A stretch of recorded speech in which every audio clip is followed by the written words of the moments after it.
당신과 함께합니다. 한마음 힐링 투데이 시작합니다.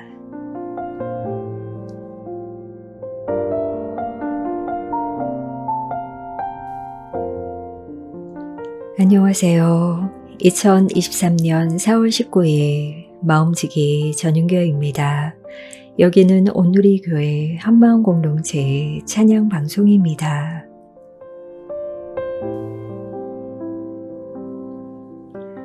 미국의 뉴스 해설가였던 폴 하비는 에스키모인들이 늑대를 잡는 방법에 대해 이렇게 말했습니다.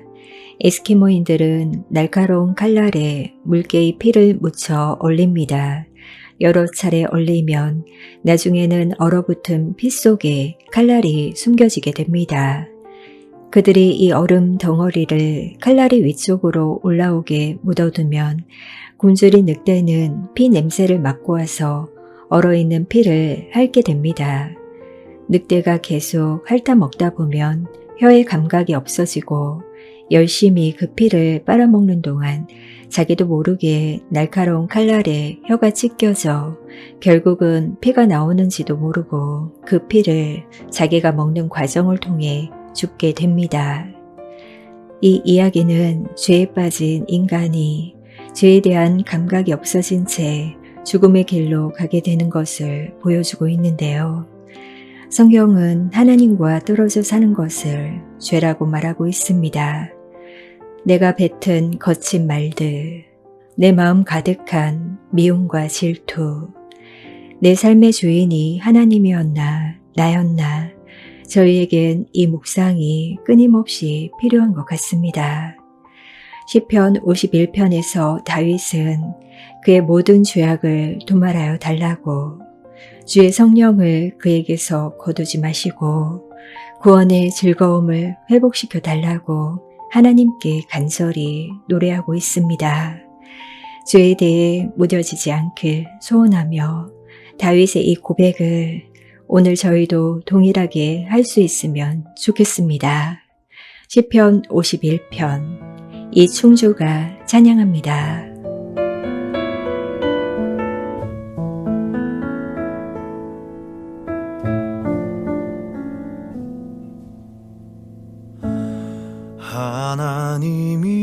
하나님이시여 나의 모든 죄를 도말하소서 주의 자비를 좇아 내 죄악을 깨끗이 씻기소서 중심의 진실함을 하나님께서 원하시오니 우둔한 나의 속에 당신의 지혜를 알게 하소서 하나님이시여 내 안에 정한 마음을 창조하시고 내 안에 정직한 영을 주사 새롭게 하옵소서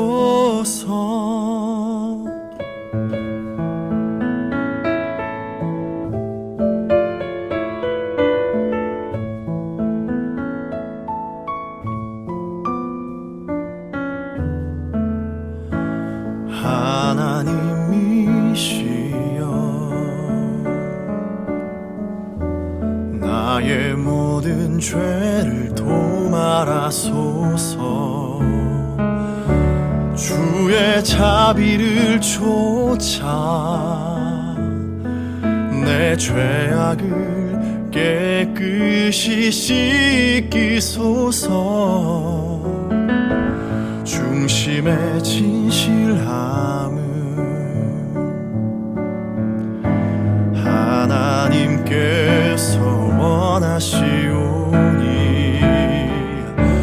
우둔한 나의 속에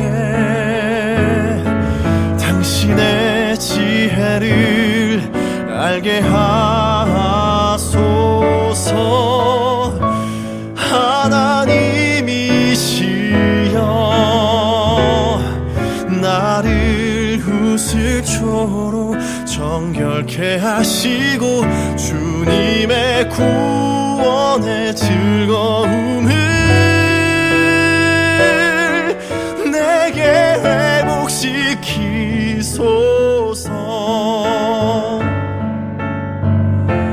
나의 구원 나의 하나님이여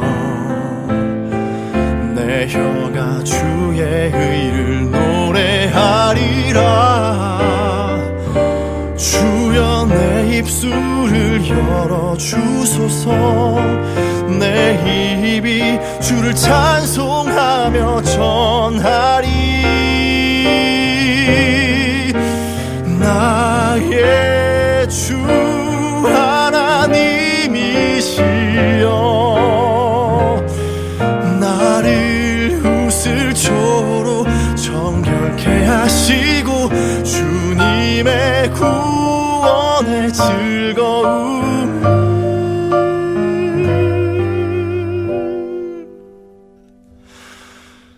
내게 회복시키소서.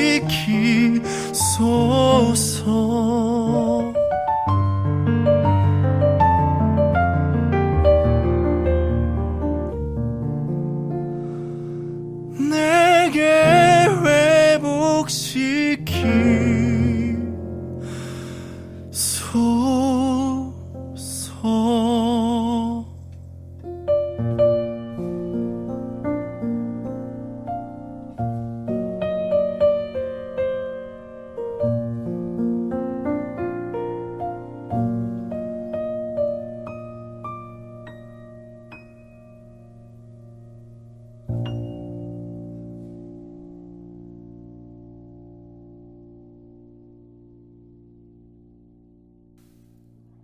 저희 방송은 시즌6에서도 여러분의 사연으로 꾸며집니다.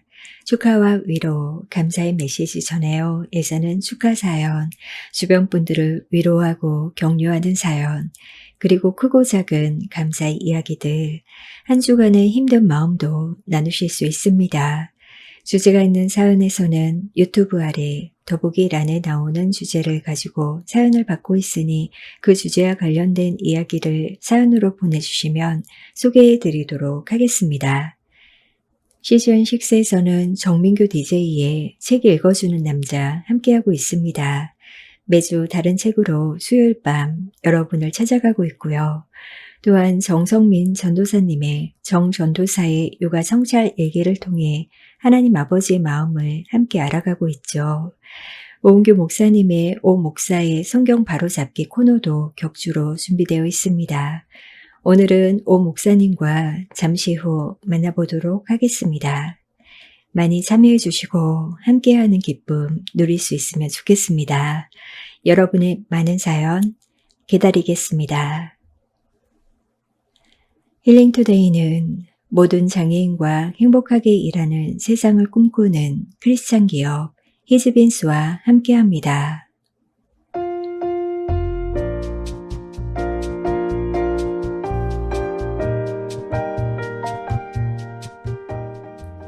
YJ님, 일토를 통해 제가 챙기고 있는 것들을 나열해 볼게요. 첫째, 서로 위로가 된다. 둘째, 주님을 올바르게 알아간다. 셋째, 영적 건강을 위한 상식을 챙겨간다. 넷째, 나의 아픔보다 상대방의 아픔에 귀를 기울이게 한다. 다섯째, 비언어적인 공감이 어떤 것인지 더 알게 한다. 여섯째, 한마음 공동체가 소중하게 여겨지게 하고 공동체를 위해 기도하게 한다. 마지막으로 은근슬쩍 미소 짓게 유도하기에 사연 듣고 찬양 들으며 웃는다. 라고 힐토의 유익함에 대해 7가지나 보내주셨는데요. 와, 이렇게 정리해 주시니 주님의 은혜가 더 크게 다가오는 것 같습니다. 요즘 많은 분들이 팬데믹 이후 달라진 일상 탓에 우울감을 많이 느낀다고 하시더라고요. 정신질환으로 고통 속에 있는 당사자들이, 그리고 우울함을 느끼며 낮아진 자존감으로 힘들어하는 분들이 라디오 함께 했으면 좋겠다는 생각이 더 들었답니다. 사연으로 따뜻한 격려 보내주셔서 YJ님 감사드립니다.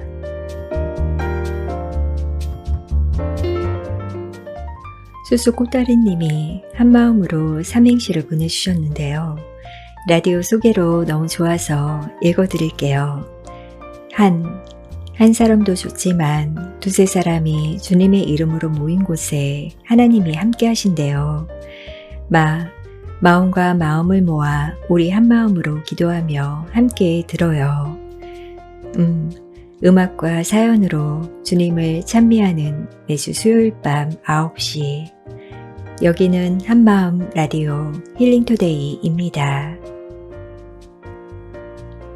더 소개가 필요 없을 것 같죠? 음악과 사연으로 주님과 함께하는 시간. 여러분은 지금 한마음 힐링투데이를 듣고 계십니다. 소망의 생파라는 제목으로 윤희기님이 보내주신 사연입니다. 오늘은 그레이스순 소망이의 생일이다. 작년 봄부터 히즈빈스에서 일하기 시작하여 어느새 만 1년이 넘었다. 기적 같은 일이다. 소망이가 그렇게 취업하고 싶어서 여기저기 이력서 내고 자격증 시험도 봤지만 녹록하지 않았다. 장애가 없는 사람도 취업하기는 하늘의 별 따기인데 정신장애를 가진 40 넘은 여성을 받아주는 곳은 없었다. 그래도 희망을 잃지 않고 꾸준히 도전하던 중에 히즈빈스의 서류를 통과했고 면접을 앞두고서는 소망이가 증상이 있어 못 가겠다는 걸 어머님이 도와주셨고 그렇게 합격해서 지금까지 다니고 있다. 취업해서 가장 좋은 점이 뭐냐고 물으니 일하니까 망상이 줄어들어서 좋다고 한다. 일반 회사는 다니기 힘들지만 이곳에선 95% 아픈 이들의 사정을 들어주고 기다려주고 이해해준다고 한다. 이 얼마나 감사한 일인가. 당사자들에게 하나님께서 내려주신 신의 직장인 것 같다. 우리 순의 또 다른 한 자매도 히즈빈스 사수생이다.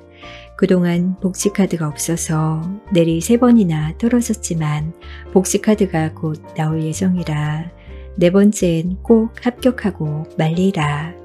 그녀가 합격하면 난 너무 좋아서 펑펑 울고 말리라. 그 기쁨의 감격을 한마음 식구들 힐투 청취자들과 함께 하리라. 그 꿈을 꾸며 오늘 소망이가 쏜 맛있는 점심, 보쌈과 메밀 전병, 오징어 순대 등 거하게 먹으며 케이크를 자르고 차를 마시며 생일 파티를 했다. 다음 생파 차례는 사수생의 차례인데 5월 말 생일이 돌아오기 전에 꼭 취업에 성공하기를 간절히 기도한다. 하나님, 우리 그레이스 순의 히즈빈스 사수생이 5월 말이 되기 전에 꼭 취업할 수 있도록 도우소서.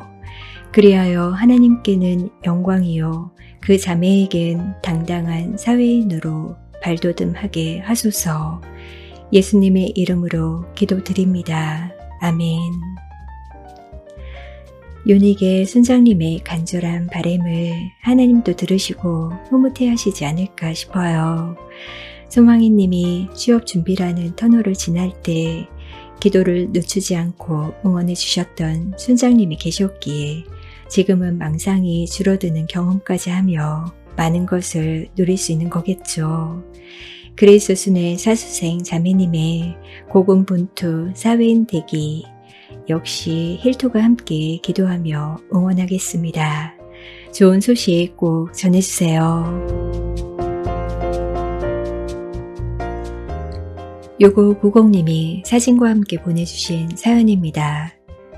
이 사진은 버려진 비닐봉투를 찍은 거예요. 용도를 다해 버려진 쓰레기처럼 인간도 쓸모가 없거나 능력이 없으면 사회에서 버려지고 우리 모두는 그 불안함과 두려움 속에서 좌절하고 절망합니다. 하지만 주님의 시선은 우리를 기능과 용도로 바라보지 않으시고 존재적 인간으로 바라보십니다. 그리고 더러움과 초라함으로 버려지는 인간을 아름답다고 말씀해 주십니다. 이 사진을 찍을 때 제 자신에게 해주신 말씀이고 저 또한 누군가에게 말하고 싶습니다. 버려질 만큼 가치없는 것일지라도 주님의 시선으로 그 의미를 찾아주면 아름다울 수 있다고, 우리 모두 삶의 문제 속에서 헤매지만 주님의 생명의 시선으로 새로운 생명의 의미가 발견되어지길 이 사진으로 전달해 봅니다. 버려진 비닐봉투가 너무 멋진 작품이 되었네요.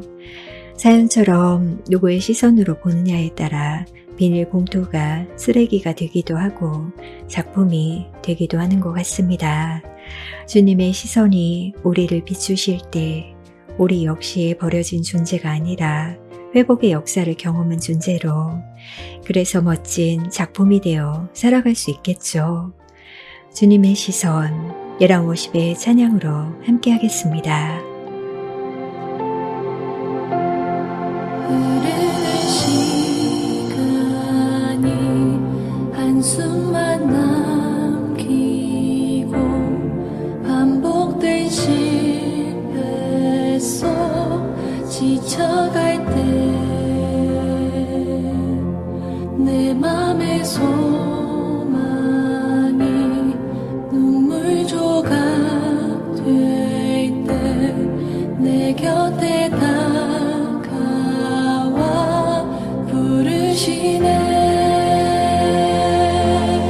주님의 시선 나를 비추시고 상처난 내 맘 만지시네. 말씀하시고 회복해 하시네. 주의 사랑이 다시 살게 하시네. 흐르는 시간이 한숨만 남기고 반복된 실패 속 지쳐갈 때 내 맘의 소망이 눈물 조각 될 때 내 곁에 다가와 부르시네. 주님의 시선 나를 비추시고 상처난 내 맘 만지시네. 말씀하시고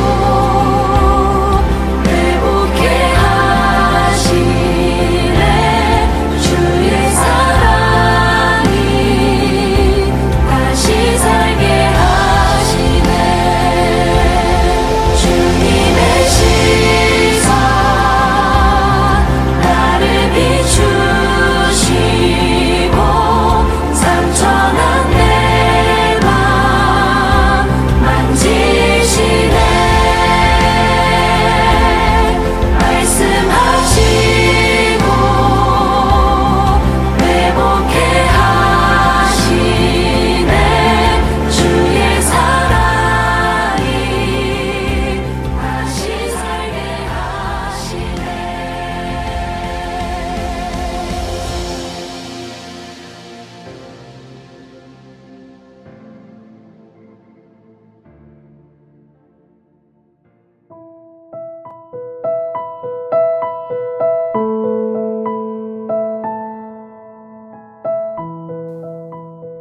지금 여러분은 한마음 힐링 투데이를 듣고 계십니다.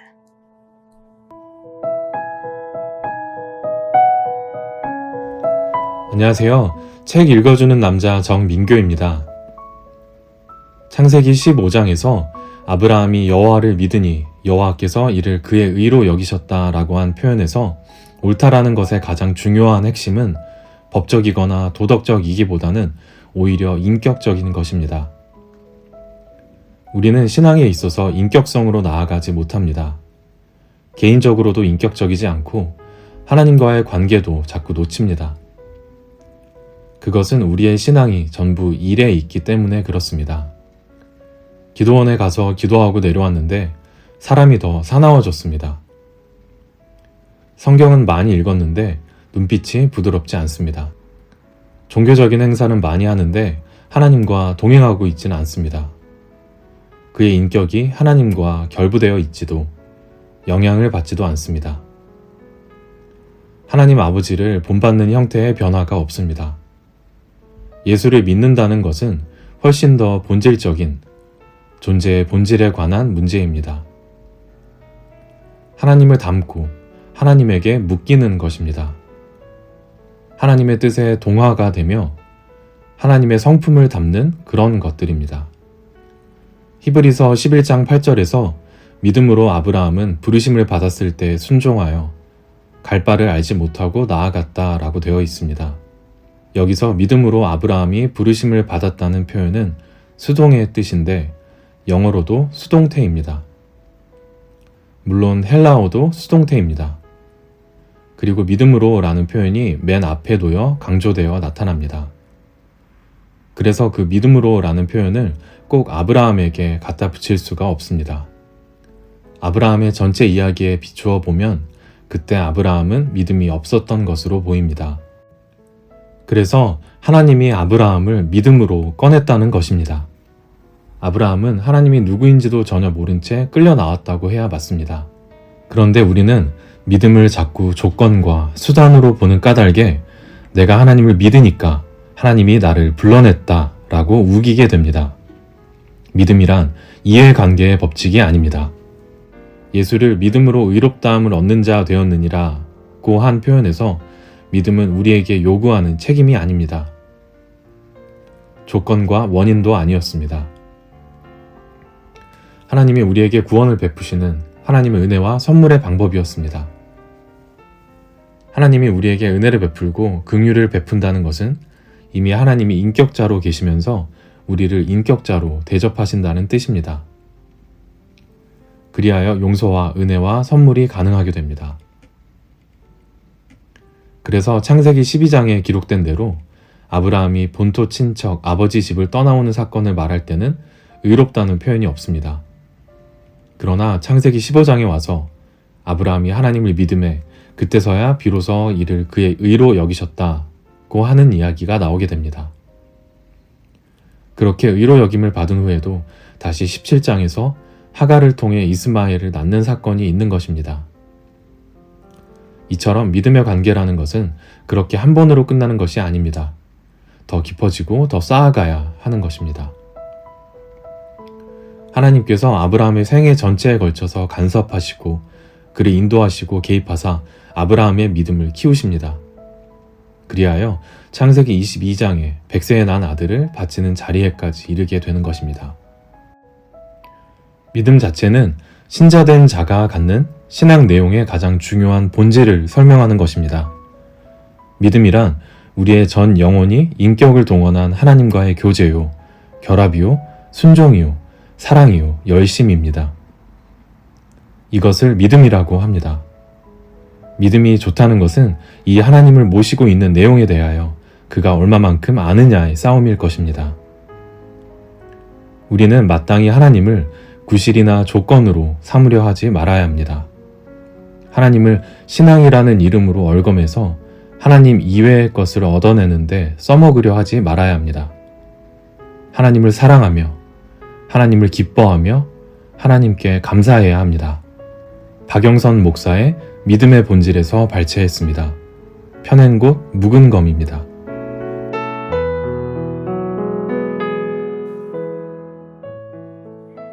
믿음에 대해 많은 생각을 해보게 됩니다. 그리고 신앙이라는 이름으로 얼마나 여러 번 하나님을 조건 삼으려 했었는지 돌아보게 되고요. 매일매일 주님의 은혜에 끌려 살아가고 더욱 깊어진 삶을 주께 드릴 수 있길, 그래서 평생에 주님과 교제하며 하나님이 기뻐하시는 믿음의 분량에 이룰 수 있길 소원하며 마쿠스 워십의 찬양 함께하고 싶습니다. 깊어진 삶을 주께.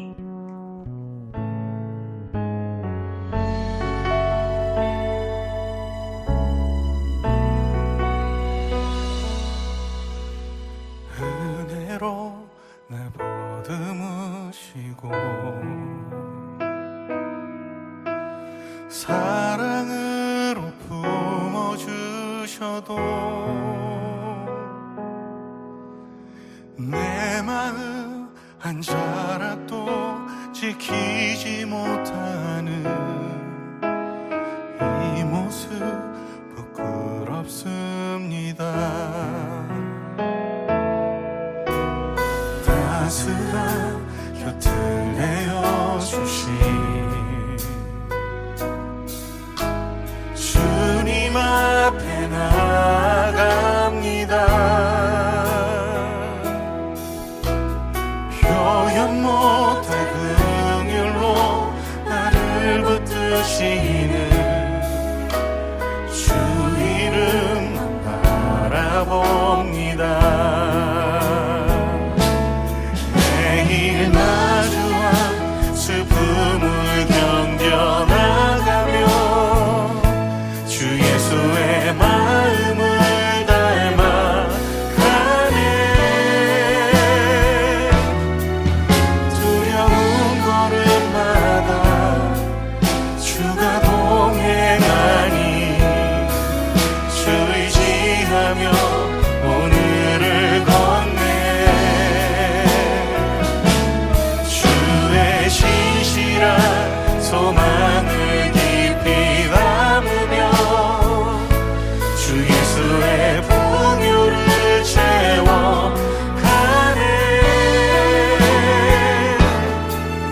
하나님의 자녀로 명예 지켜가며 깊어진 삶을 주께 드리네.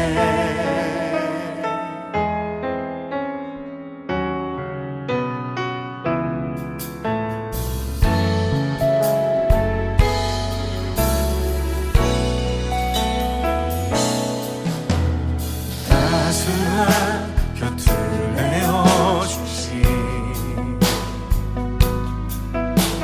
주님 앞에 나갑니다.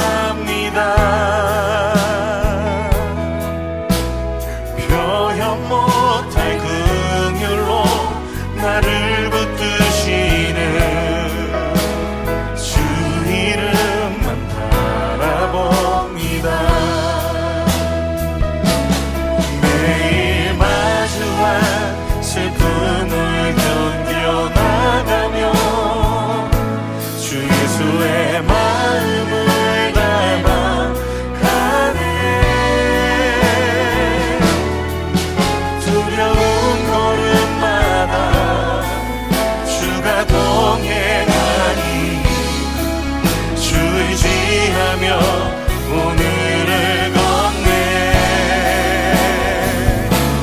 주의 신실한 소망을 깊이 담으며 주 예수의 풍요를 채워가네.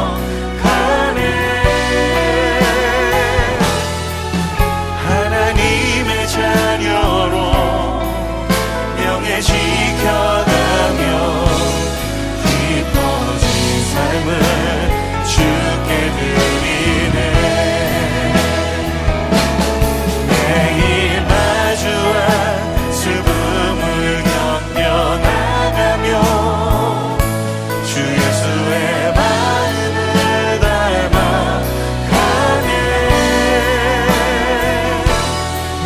두려운 걸음마다 주가 동행하니 주 의지하며 오늘을 걷네.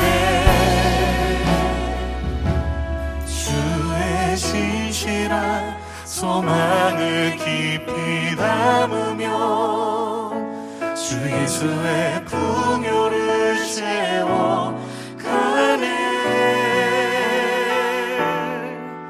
하나님의 자녀로 명예 지켜가며 깊어진 삶을 주께 드리네.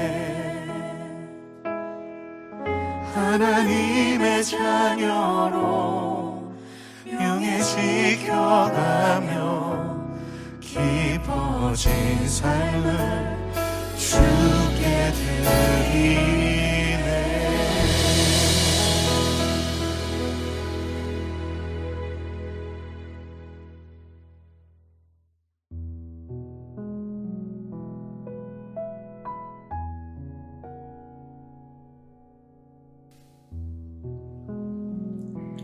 오늘은 어린 시절을 떠올리면 가장 생생하게 떠오르는 것은 이라는 주제로 함께 이야기하려고 하는데요.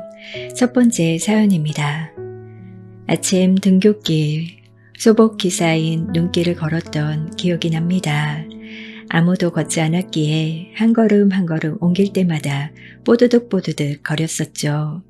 지금도 눈이 오면 강아지 마냥 가슴이 두근거리는 이유는 그 시절의 추억이 연결되어 있기 때문 아닐까 싶네요. 라고 2520님 사연 주셨고요. 그리고 8663님은 저는 대가족에서 자랐습니다. 제가 의식이 있었을 때, 그러니까 초등학교를 들어갈 무렵에 저희 큰 누나는 이미 성인이셨어요. 자라면서 늘 누나에게 들었던 말은 내가 너 업어서 키웠다는 말이었습니다. 사실 확인은 안 되지만 정황상 가능한 말이었죠. 어린 시절을 떠올리면 누나의 이 말이 꼭 떠오릅니다. 라고 보내주셨네요. 눈으로 인한 차 사고 걱정 없었던 그 시절, 눈이 펑펑 오면 정말 행복했었죠. 그리고 나이 차이 크게 나지 않아도 맏 언니들의 레퍼토리였죠. 내가 너 업어 키웠다. 때론 이 말들이 정겹게 들리기도 하는데 형제나 자매가 꼭 부모님의 역할을 해준 것 같은 느낌이 들거든요. 뽀드득 거리는 눈길, 업어 키웠다는 누나의 말, 우리의 촉각과 청각이 그 시절을 그리워하는 것 같죠.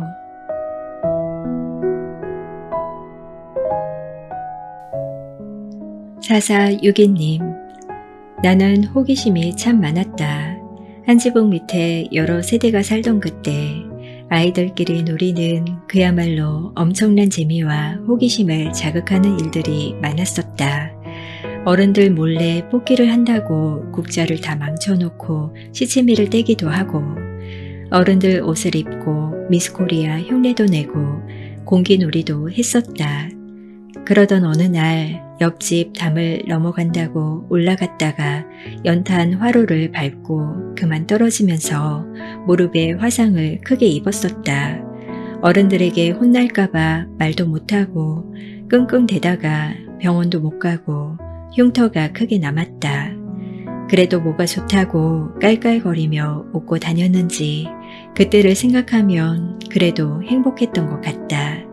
한 지붕 아래 여러 세대가 산다는 것은 지금으로서는 상상도 못할 일이겠지만 그때는 같이 보리밥에 상추, 참기름, 고추장만 넣고 비벼서 나눠 먹어도 참 맛있었던 기억이 난다. 이제는 이런 향기를 하나님의 정원에서 맡고 있다. 늘 애써주시는 하정원 팀에게 감사한 마음을 전하고 싶다. 늘 함께여서 너무 감사하다고, 사랑한다고 말하고 싶다. 라고 감사의 마음까지 전해주셨네요. 어린 시절을 떠올리면 추억의 맛이 떠오르기 마련이죠. 그리고 어린 시절은 좀 이렇게 시치미도 떼고 어른 흉내도 내보고 그러는 게 그 시기만의 특권일 텐데 요즘 아이들에게는 그런 재미있는 기억이 많이 없는 것 같아 안쓰럽기도 합니다. 학원에서 시간을 보내며 핸드폰 했던 것만 기억에 남지 않을까 걱정도 되는데 우리에게 이런 즐거운 기억이 있을 수 있음에 하나님께 참 감사하게 되네요. 하정원에서의 보리 비빔밥의 향이 여기까지 나는 듯해서 내일은 친구를 불러 냉장고에 남은 재료 다 쏟아 넣고 비빔밥 해 먹어야겠어요. KD님, 어린 시절 하면 생생히 떠오르는 것은 제가 7살 때 부모님께서 생일 선물로 사주셨던 세일러문 요술봉입니다. 그 당시 IMF 시기라서 돈이 없어 아이스크림 하나 사기도 어려웠는데 큰맘 먹고 제가 가지고 싶었던 선물을 생일 선물로 사주셨거든요. 지금 생각하니 부모님께 참 감사하네요. 이 요술봉처럼 저도 예수님 안에서 새로운 모습으로 거듭나며 살고 싶습니다. 라고 사연 주셨는데요. IMF로 모두가 힘들었던 시절 부모님은 자녀들만큼은 그 어려움을 모르고 살아가길 바라셨을 거예요. 인생의 여러 어려움 앞에서 좌절치 말고 꿈을 가지라는 부모님의 기대와 염려가 그 요술봉 속에 담겨 있지 않았나 싶습니다. 어린 시절 요술봉을 휘두르며 기적을 꿈꿨듯 예수님 안에 거하면 분명 새로운 모습으로 거듭나며 기적의 삶을 살아내실 거라 믿습니다.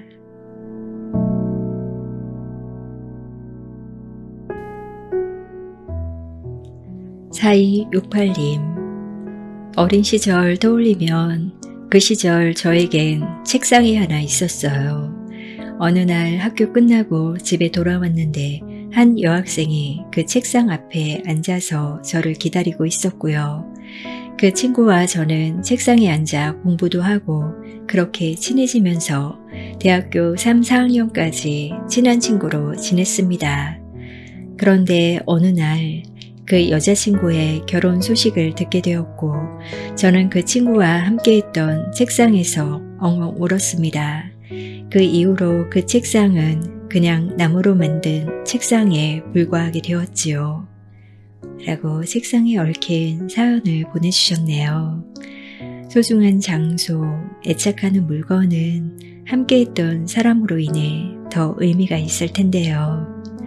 다들 돈으로 환산할 수 없는 소중한 추억들이 하나씩은 있을 텐데 그 기억 끝에 너무나 소중했던 누군가가 있었기 때문인 것 같습니다. 4268님, 아름다운 추억 사연으로 보내주셔서 감사드려요.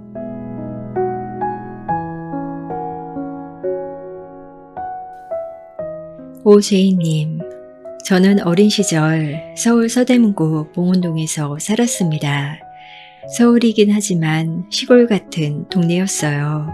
가게 앞 공터는 아이들의 놀이터였고요. 어린 시절을 떠올리면 가장 선명한 기억은 10살 무렵 설날 때입니다. 엄마가 설이라고 새 옷을 마련해 주셨어요.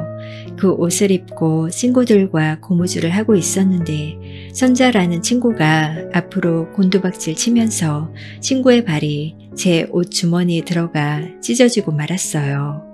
엄마에게 혼날까 걱정했는데 엄마는 그럴 수도 있지 하며 넘어가 주셨어요.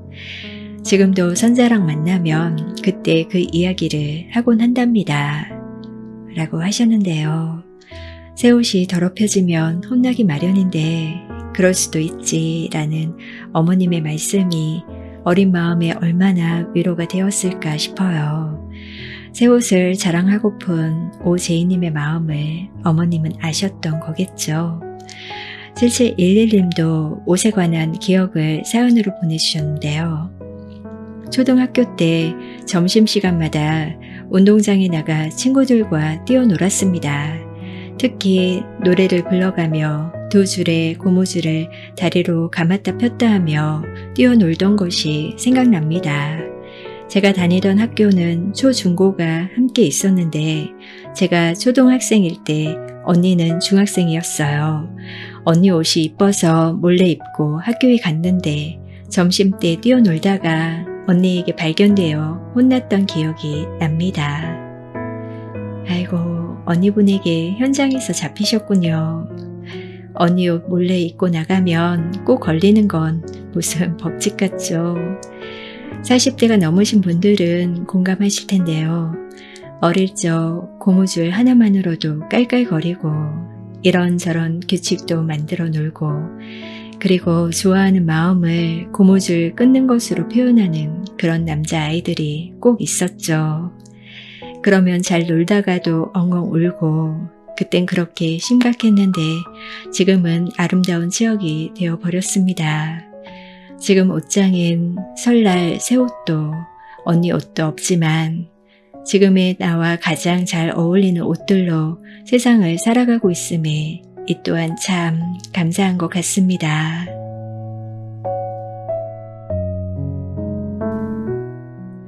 (8008님) 어린 시절 아버지는 건강이 안 좋으셔서 산에 자주 다니셨고 저는 종종 아버지를 따라 산에 가곤 했습니다. 그날도 저는 새벽에 잠이 덜 깬 채로 아버지를 따라 산에 올랐습니다. 앞서 가시는 아버지를 따라서 가던 중에 무심코 뒤를 돌아보게 되었는데 그때 막 해가 떠오르며 붉게 밝아져 오는 하늘이 손을 뻗으면 닿을 듯이 바로 앞에 펼쳐져 있어 깜짝 놀랐습니다. 그리고는 저만치 멀어져 가는 아버지를 놓칠까 걱정이 되면서도 그 풍경이 너무 아름다워서 한동안 멍하니 멈춰 서 있었던 기억이 아직까지도 생생합니다. 라고 사연 주셨고요. 비준님, 저는 어릴 적 떠올리면 엄마 목소리가 가장 생생하게 기억이 납니다. 친구들과 한참을 놀고 있는데 진아, 밥 먹으러 들어와. 저녁 다 됐어. 그러면 모든 걸 멈추고 집으로 뛰어 들어갔는데 전 엄마의 그 목소리가 생생하게 기억이 난답니다. 라고 하셨어요. 어린 시절의 기억이 사실 모호하지만 그렇기에 감각의 형태로 강렬하게 남아있는 것 같습니다.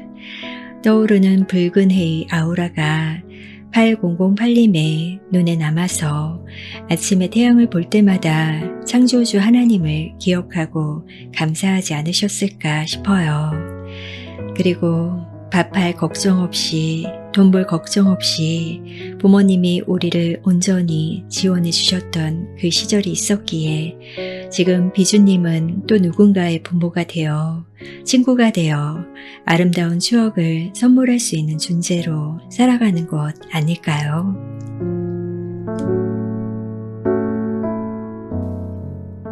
산 언덕 저 너머 바다의 꿈을 찾아서 라는 제목으로 소금빛님이 보내주신 사연입니다.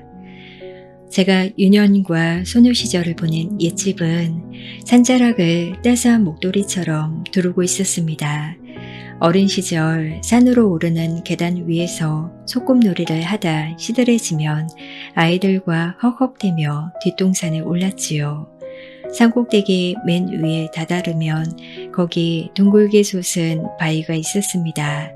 아이들은 한 사람씩 바위 위에 올라섰습니다. 보이니? 보이니?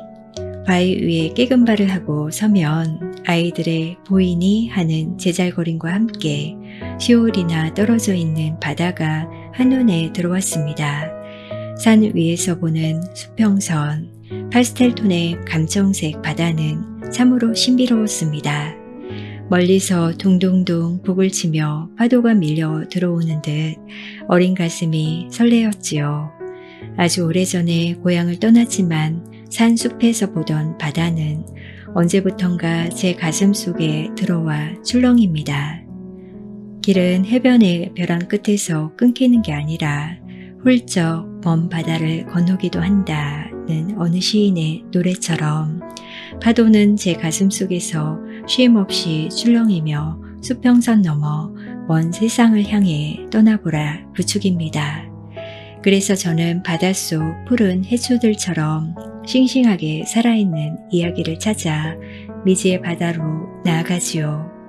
창조주 주님이 주신 상상의 힘으로 노을을 저으며 나의 상상이 공상과 망상으로 끝나지 않도록 묵상으로 지친 나를 일으켜 세우기도 하면서요. 바다 한가운데에 길을 내고 큰 물 가운데 지름길을 내시는 하나님, 광야의 물을 사막의 강을 내어 택한 자에게 마시게 하시는 하나님을 선장으로 모시고 먼 미지의 바다로 오늘도 항해를 시작합니다. 추억의 이름으로 떠오르는 공간, 어린 날의 산숲, 바위 위에 지금은 주님과 함께 올라서서 갈릴리 먼 해변까지 휘어보기도 하면서 푸른 웃음꽃 휘날리는 주님과 눈웃음 주고받기도 하면서 말이에요.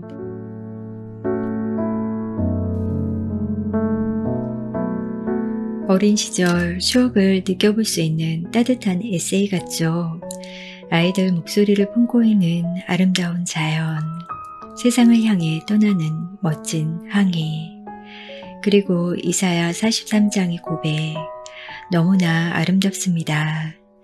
보이니 하는 아이들의 그 소리가 들려오는 듯, 그래 보여, 저 바다를 건너가 보고 싶어 하는 아이들의 마음의 소리까지 들리는 듯 합니다.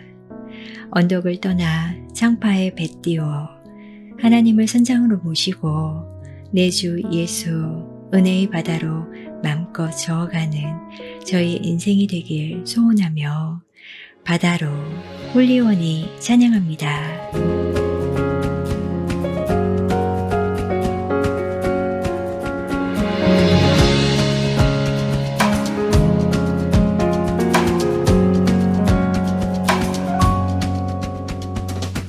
끝이 보이지 않는 망망한 저 바다, 차가운 파도에 더는 갈 수 없네.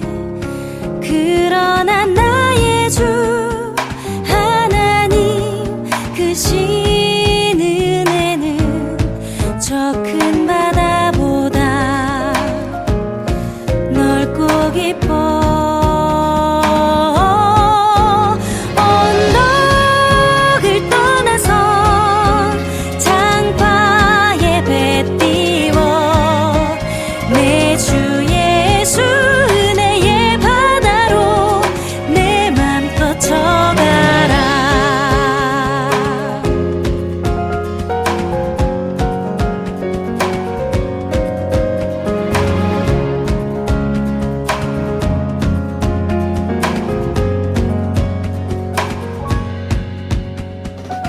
내게는 깊으나 주님께는 얕으며 내겐 사납지만 주 앞에 잠잠해.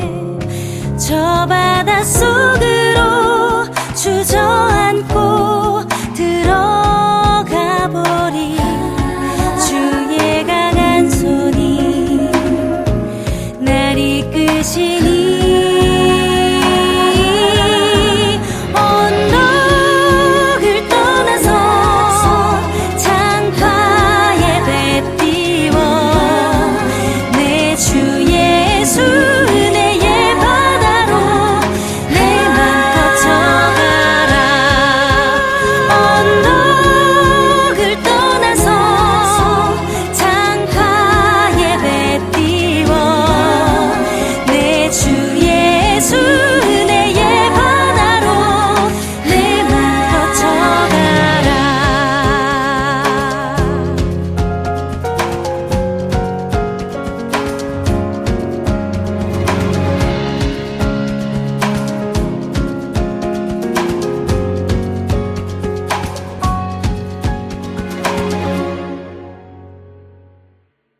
지금 여러분은 한마음 힐링 투데이를 듣고 계십니다.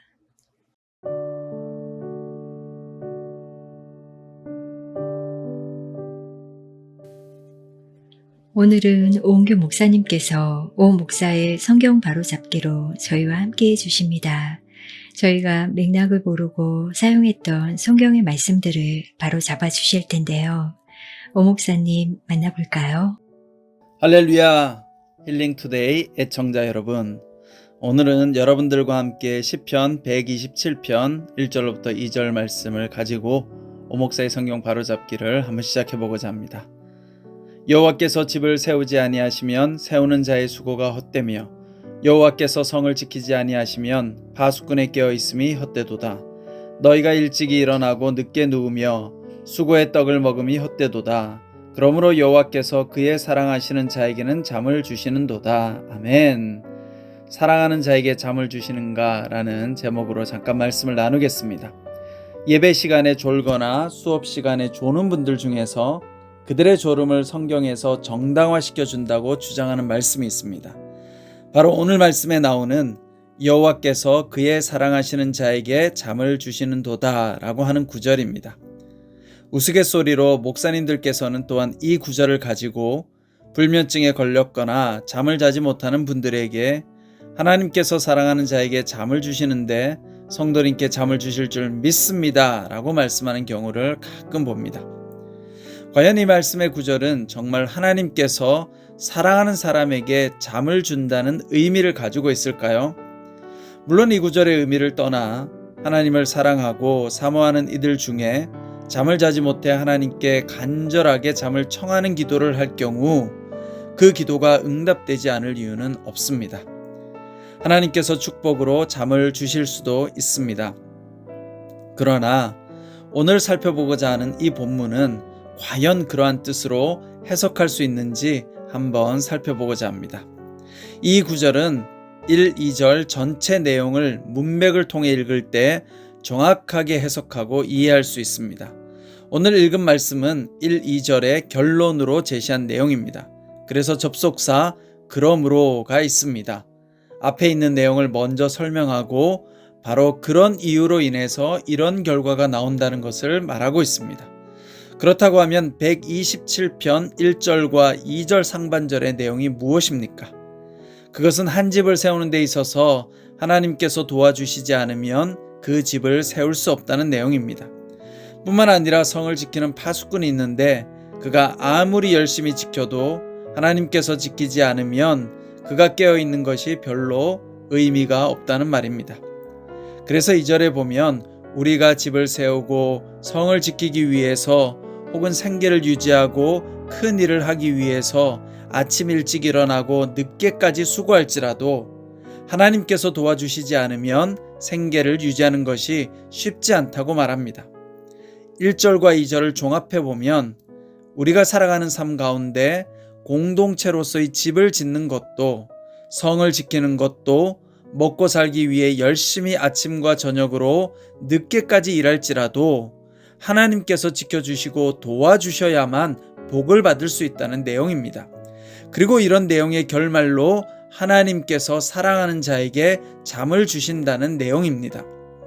다른 버전의 성경 말씀을 통해서 읽으면 좀 더 그 뜻이 분명해지는 것을 알 수 있습니다. 표준 세번역 성경으로 읽어보겠습니다. 주께서 집을 세우지 아니하시면 집을 세우는 사람의 수고가 헛되며 주께서 성을 지키지 아니하시면 파수꾼에 깨어 있음이 헛된 일이다. 일찍 일어나고 늦게 눕는 것, 먹고 살려고 애써 수고하는 모든 일이 헛된 일이다. 주께서는 사랑하시는 사람에게는 그가 자는 동안에도 복을 내리신다.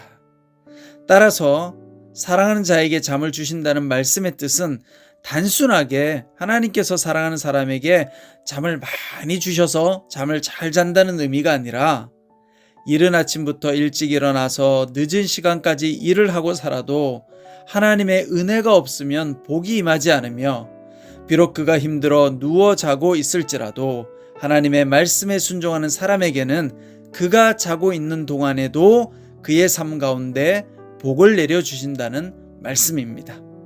여러분 이번 한 주간도 또 하나님의 말씀으로 승리하는 여러분 되시기를 바랍니다. 다음 주에 만나도록 하겠습니다. 네, 목사님. 불면증을 겪는 친구들에게 자주 사용했던 말씀인데 잠을 자는 순간에도 함께 하신다는 주님의 지키심과 복주심에 관한 말씀이었네요. 주가 없이는 그 무엇도 할 수 없고 그 무엇도 헛된 일임을 알기에 잠을 자는 시간에도 지키시고 보호하시는 주님의 사랑에 더 감격하게 되는 것 같습니다. 우리가 의식하지 못할 때에도 질병의 고통으로 신음하는 그 순간에도 주의 손으로 우리를 꼭 붙잡아 주시고 함께하니 마음에 염려치 말라는 주님의 말씀을 다시 한번 가슴에 새겨봅니다. 리디머 프레이즈가 찬양합니다. 두려워 말라.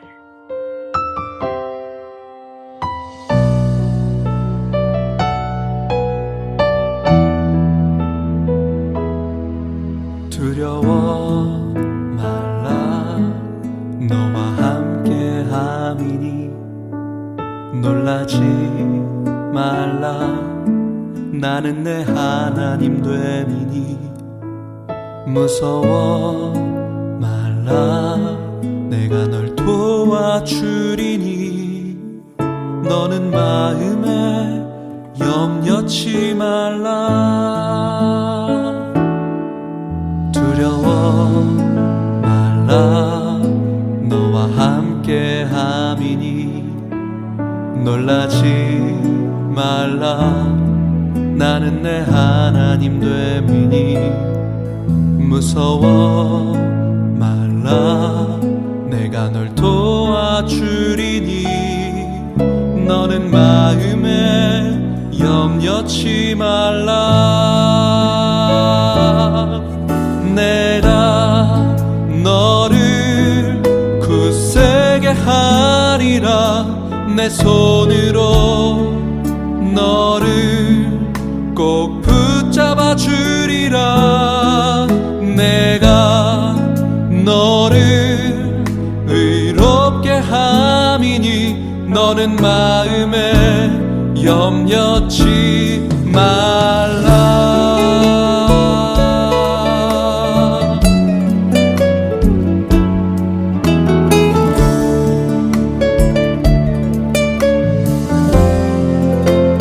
두려워 말라 두려워 말라 놀라지 말라 나는 내 하나님 됨이니 무서워 말라 내가 널 도와주리니 너는 마음에 염려치 말라 내가 너를 굳세게 하리라 내 손으로 너를 꼭 붙잡아 주리라 내가 너를 의롭게 함이니 너는 마음에 염려치 말라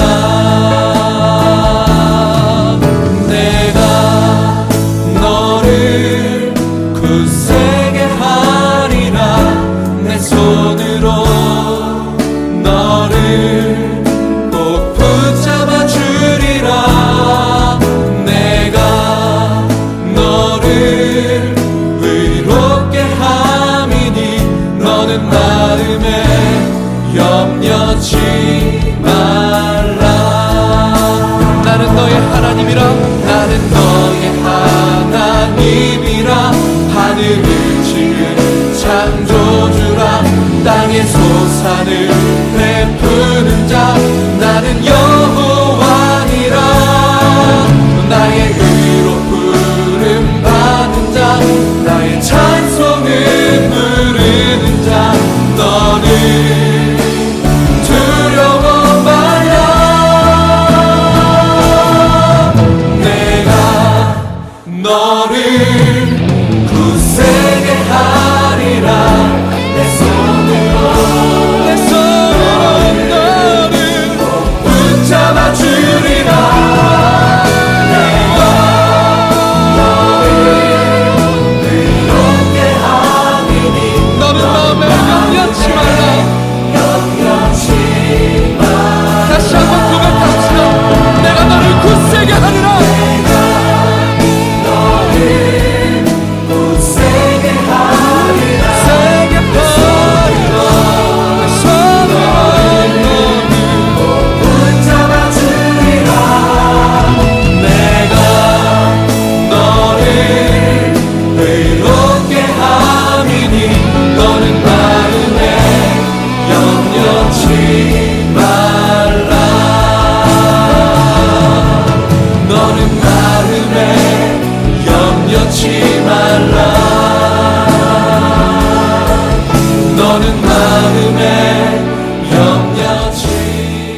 한마음 힐링 투데이 많이 많이 사랑해 주세요.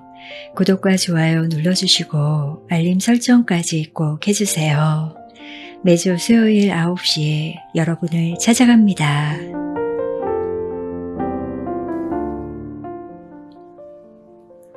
저희 방송에 사연 남기실 분들은 카카오 채널 오늘이 한마음에 사연 남겨주시면 됩니다. 유튜브 영상 아래 더보기를 누르시면 오늘이 한마음 카카오 채널 링크가 있습니다. 혹은 오늘이 한마음 이메일 주소가 더보기에 있으니 이메일로 사연 보내셔도 됩니다. 축하와 위로, 감사 메시지도 보내주시고 한 주 어떻게 보내셨는지 여러분의 이야기도 많이 기다리고 있겠습니다. 다음 주 주제가 있는 사연에서는 최근 자주 가거나 오래 머물렀던 곳은 어디인가요? 라는 주제로 함께 이야기하려고 합니다. 가슴 찡한 추억들에 감사하며 더 멋진 추억을 만들어가는 한 주 보내시고 건강한 일주일 되시길 바라요. 한마음 힐링 투데이 마음지기 전윤경이었습니다. 평안한 밤 되세요.